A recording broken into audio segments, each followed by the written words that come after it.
You think you'd notice the signs? A scream. A bruise. A cry for help. But what if the victim was trained not to scream?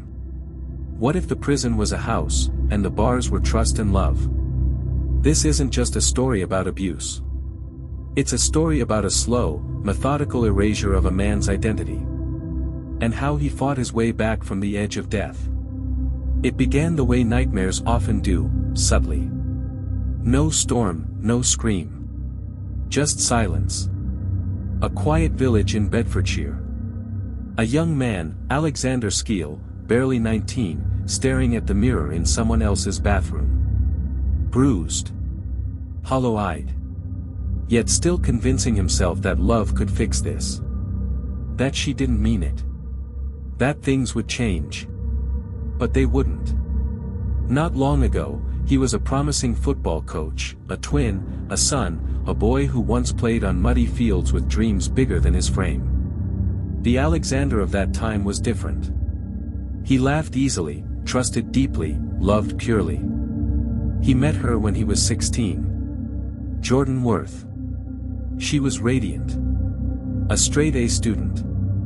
Volunteered at shelters. Spoke softly.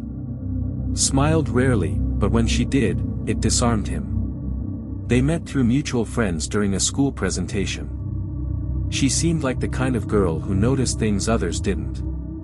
And Alexander? He wanted to be noticed. Their relationship bloomed fast. He was enchanted. She was magnetic. Friends said they were inseparable. But Alexander's mother, Geraldine, noticed something off. It was in the way Jordan corrected him. How she spoke for him. How she never smiled when he did. At first, it was just opinions. Jordan didn't like Alexander's friends. She didn't trust his twin. Then it was habits. Don't wear that shirt. Cut your hair. Stop laughing so loud. It wasn't framed as control. It was framed as love. Then came the distance. A cancelled birthday dinner. Ignored calls. Apologies that came from Alexander, not her. He didn't realize it, but slowly, the web was spinning tighter. One thread at a time. Until the party. Alexander and his brother threw a party when their parents went on vacation. Jordan attended. So did a 15-year-old girl, a friend's daughter. What happened next would be a prelude to horrors no one saw coming. Jordan, without warning, screamed at the girl, accusing her of something trivial. Then, she struck her. The room went quiet. Everyone stared. Geraldine asked Jordan to leave. She refused. Alexander, caught between love and loyalty, cried and begged his mother to let her stay. That night, his closest friend pulled him aside and said something that stuck with him for years. "Mate, love isn't supposed to hurt this much." But by then, it already did. That summer, Alexander tried to break it off. After a particularly intense argument, Jordan snapped his SIM card in half. It felt symbolic. The end. The escape. He walked away. Months later, she returned. Pregnant. She didn't ask him back. She just showed up, baby in arms. Said his name was Thomas. Geraldine welcomed her. Alexander raged. But then he saw the baby, his son. And something shifted. He thought he could be a father without being her partner. He thought wrong. Jordan was calm. Too calm. Almost like she had rehearsed it. Motherhood had polished her manipulation. What began as co-parenting morphed into proximity. Then intimacy. Then she moved him in. And shut the door behind him. Alexander's phone number changed. He didn't know. His friends stopped hearing from him. They thought he was busy. But he wasn't. He was being erased. Jordan dictated everything, his clothes, his food, his words. When he typed messages, she read over his shoulder. When he called someone, she listened in. Eventually, she took over his accounts, messaging his family pretending to be him. One by one, his lifelines were cut. By the time he realized what was happening, it was too late. Jordan was no longer the quiet, charitable girl from school. She was sharp, cold, calculated. And Alexander? He had become a prisoner. But that was just the beginning. The bruises were still invisible. The control still psychological. But soon, Jordan's love would turn to violence. And what happened behind closed doors would make even seasoned police officers go silent. If you're finding this story as gripping as we are, make sure to hit that like button, subscribe, and tap the notification bell so you never miss a story like this. These are the real stories that matter. The first thing to disappear wasn't his freedom. It was his smile. After Alexander moved in with Jordan and her parents, things changed quickly. His easy laugh, once effortless, became rare. Friends noticed he answered texts less frequently. When he did, his replies were vague, clipped, like he was trying to say something without saying anything at all. Jordan had begun her campaign slowly, subtly. She started with his clothes. "You shouldn't wear that," she'd say. "You look weak in it." So he changed. The bright colors disappeared. His signature soccer jerseys, gone. Then came the hair. "You look sloppy with it like that. I'll cut it for you."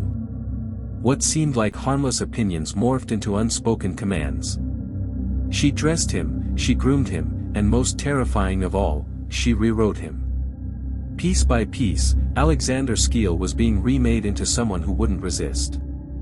By the time he realized what was happening, Jordan had already taken his phone. She began texting his mother and friends pretending to be him. "I'm fine. Just busy. I don't think we should talk anymore. I need space." They weren't his words, but they were sent from his number. The more they asked questions, the more distant he seemed. Eventually, they stopped trying. Then she changed his number altogether. He hadn't just moved into Jordan's house. He had vanished into it. To the outside world, Alexander Skiel no longer existed. One night, while Alexander stood in front of the mirror brushing his teeth, he noticed something. His eyes. They were bloodshot, dull. Not from crying, but from something worse, forgetting how to cry. There were dark circles under them, and his cheekbone was swollen. He tried to remember if he bumped into something. Then he realized, he hadn't. Jordan had struck him earlier. It wasn't even during a fight. She was upset he'd looked out the window too long. "Were you watching someone?" she demanded. Before he could answer, her hand flew. It was the first time she hit him. But it wouldn't be the last. It didn't matter where Alexander was, Jordan always found a way to watch him. When she went to her university lectures, she made him sit through every class. If he needed to use the bathroom, she followed. If he stayed silent too long, she accused him of planning something. "Don't even think about calling them," she'd whisper. "I know what you're doing." He wasn't allowed to work anymore. He had to quit his coaching job with the youth soccer team he loved. His world became smaller. Until only Jordan remained in it. Alexander's grandfather, Gerald, was the last lifeline he clung to. A quiet strength in the boy's life. Jordan knew that. So one morning, while he stared blankly at his untouched breakfast, she told him. "Your grandfather died. Just like that. No warning. No softness." She said it came from a message passed along by her mother. Alexander's heart stopped. He couldn't breathe. For hours, he cried. Alone. On the cold floor.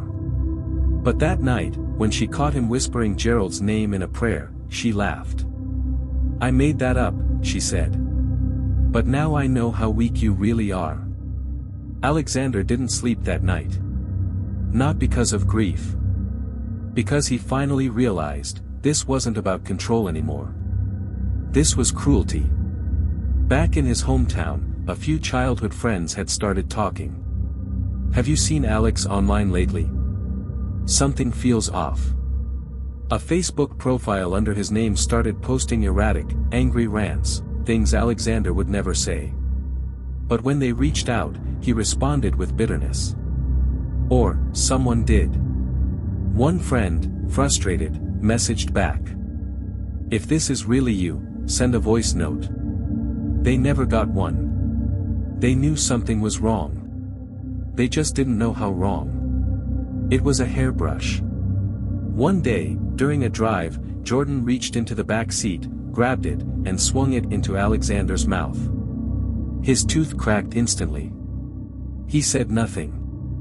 Not even a whimper. He didn't want to make it worse. When they got home, he locked himself in the bathroom and pulled the tooth out with his own fingers. There was blood on the towel. He washed it 3 times. He didn't want her to see it, because then she'd know he was still hurting, and she might decide that wasn't enough. She started leaving weapons around the house. Nothing obvious. A glass bottle by the bedside. A screwdriver on the windowsill. A paring knife in the bathroom drawer. She never hid them. In fact, sometimes she pointed at them and smiled. "Keep stepping out of line," she'd whisper. "Let's see what happens." Alexander didn't step out of line. He didn't speak unless spoken to. He began eating less. Sleeping less. And when he did fall asleep, he often woke up bleeding, hit while unconscious. He started hiding knives in the garden. Not for self-defense. Just to keep her from finding them. One day, she found one. And that night, he didn't sleep at all. Before we continue, please take a moment to like this video, subscribe to the channel, and hit the bell icon, so you never miss a story that needs to be told. Because sometimes, survival isn't the end of the story, it's just the beginning. In late 2016, Jordan became pregnant again. For a moment, Alexander had hope. He remembered how her mood had softened, briefly, after Thomas was born. He wondered, maybe this time, she'll be different. But the cruelty only escalated. She forced him to swallow sleeping pills at a fairground. Claimed he'd been unfaithful in a dream. She burned his favorite clothes. She kept food locked up. And yet, he stayed. Because by now, he wasn't trying to survive for himself anymore. He was surviving for Thomas. And the unborn baby. Their daughter, Iris, was born in May 2017. Alexander held her in his arms and wept, not from joy, but terror. Now there were 2 innocent lives in the house. 2 children who would hear the yelling. See the bruises. Maybe even feel them someday. He wanted to run.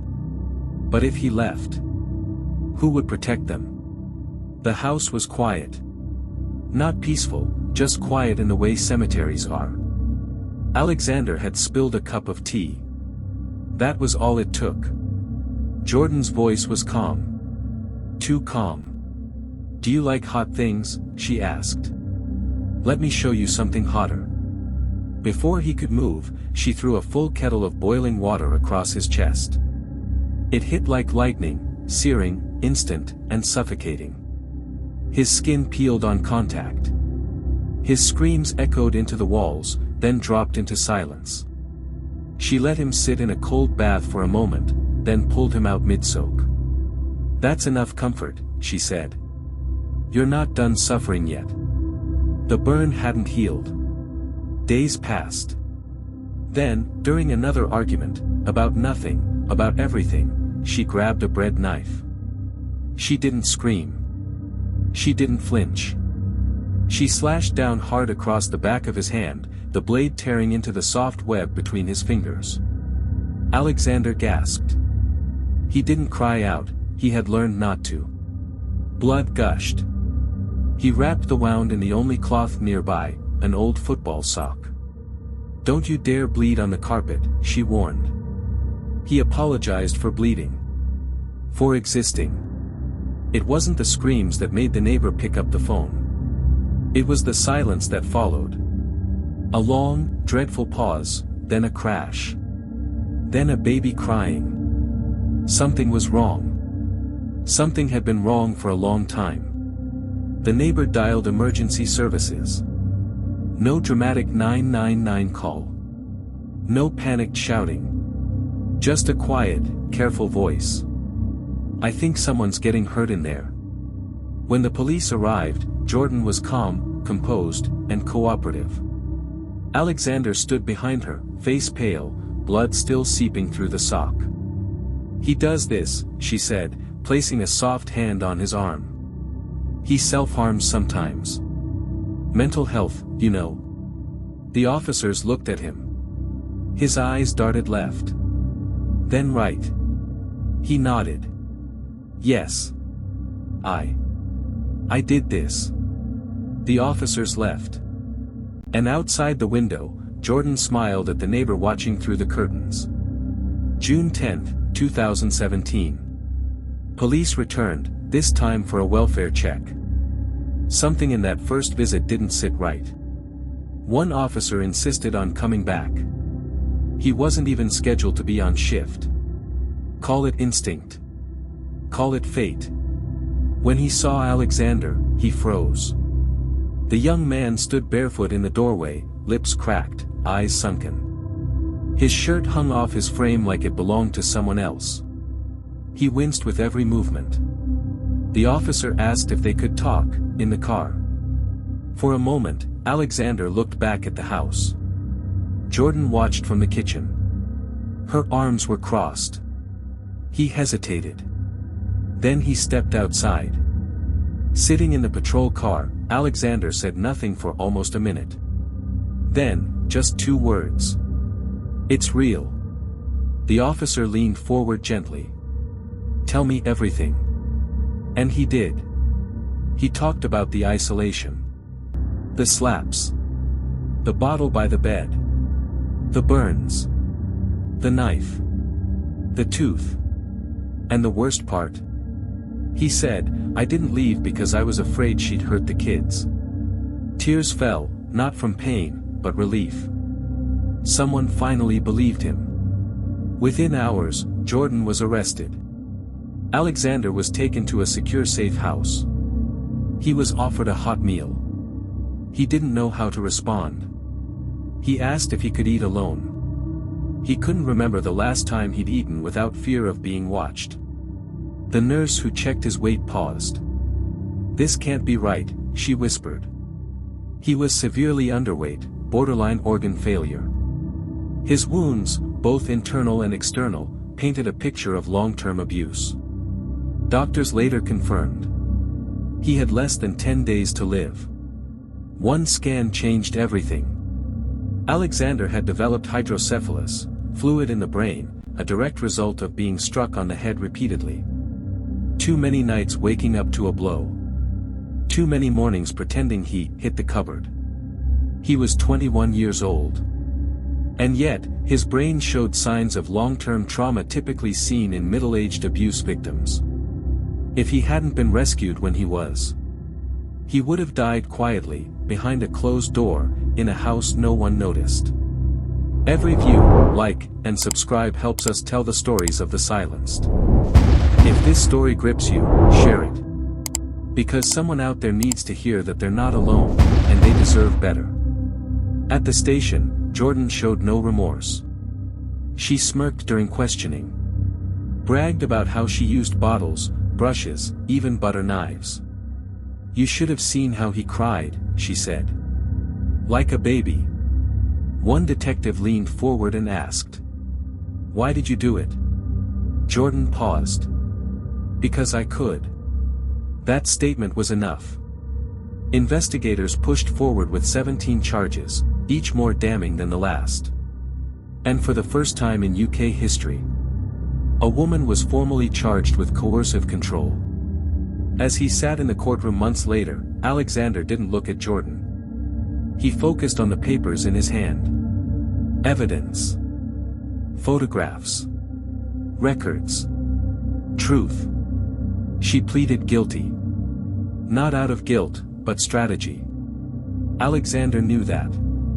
She wasn't sorry she did it. She was sorry she was caught. The judge sentenced her to 7.5 years. Plus 6 months for coercive control. The sentences would run concurrently.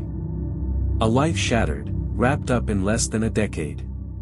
Still, Alexander didn't ask for more time. He just asked for peace. July 4, 2023. For most people, it was a day of celebration. Fireworks. Flags. Freedom. For Alexander, it was the day his past came walking out of a prison gate. Jordan Worth had served just over 5 years of her 7.5-year sentence. The parole board had decided, she no longer posed a risk to the public. But to those who knew her story, to those who had read the case files, seen the photographs, heard the recordings, the news came like a gut punch. The internet exploded. Early release. Not enough time. She should never be free. But the justice system had spoken. And Jordan Worth was free. When the news broke, reporters rushed to find Alexander. Would he speak out? Would he protest the decision? He did neither. For days, he said nothing. He turned off his phone. Closed the curtains. Took long walks through back roads where no one recognized him. He wasn't afraid she'd hurt him again. He wasn't afraid of her. But the world had seen her walk away. And deep down, he wondered.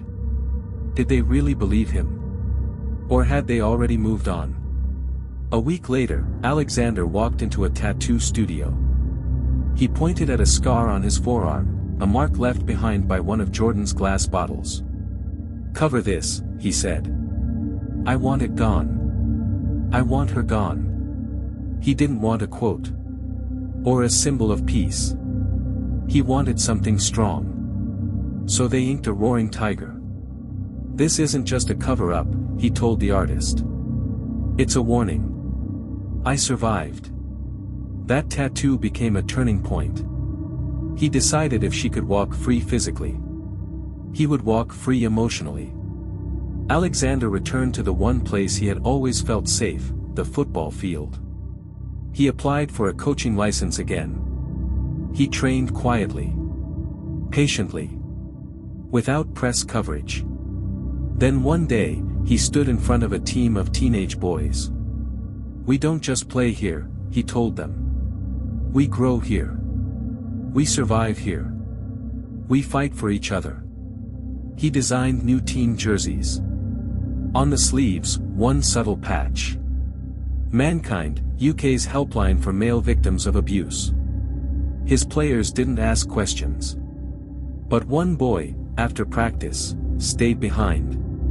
"Coach, my mom yells a lot. And sometimes, she throws things." That boy never knew it, but that moment saved him. Because Alexander understood. In late 2023, Alexander was invited to a survivors' conference. Dozens of speakers. Hundreds of guests. He wasn't sure he could do it. But when he stepped up to the podium, the room went silent. He didn't read a speech. He didn't rehearse. He spoke from memory. From pain. From truth.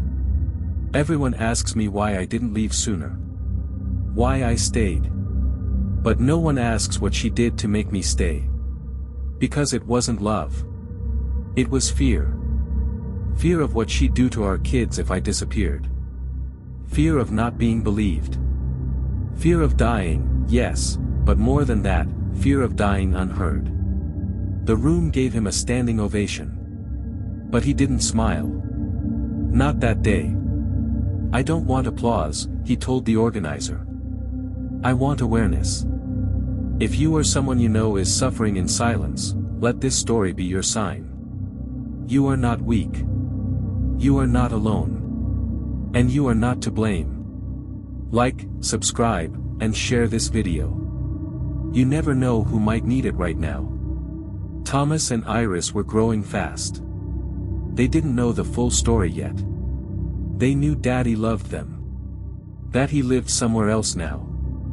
That he coached soccer and always brought juice boxes after matches. But the scars, both his and theirs, remained hidden. For now. Alexander kept every court document. Every picture. Every testimony. One day, when they were old enough, he promised himself they'd hear it from him first. "I don't want them to hate their mother," he said in an interview. "I just want them to understand why I stayed, and why I finally left." Statistically, men like Alexander aren't believed. They're told to man up. To fight back. To stop whining. That's why he tells his story.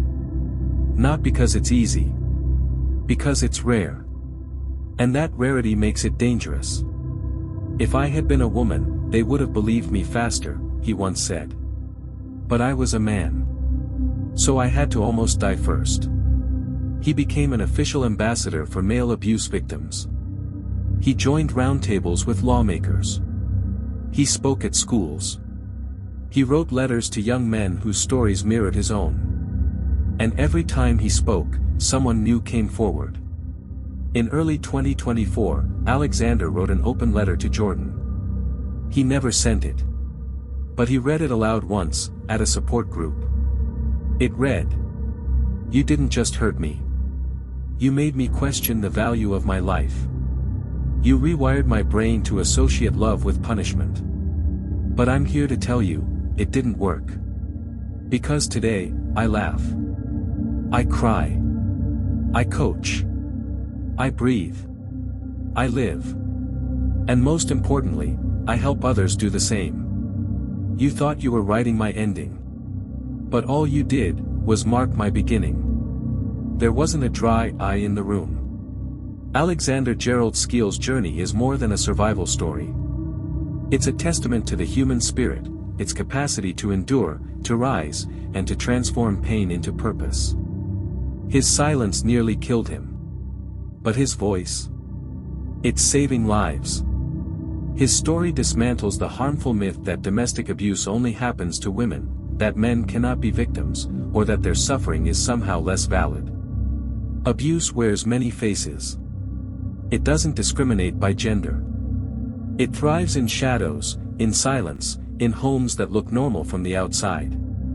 Alexander's courage to speak has illuminated those shadows. And now, others are stepping into the light. If you or someone you know is facing emotional or physical abuse, remember this. Help exists. You matter. And you are not alone. Let this be a reminder, sometimes, the most heroic thing you can do, is survive.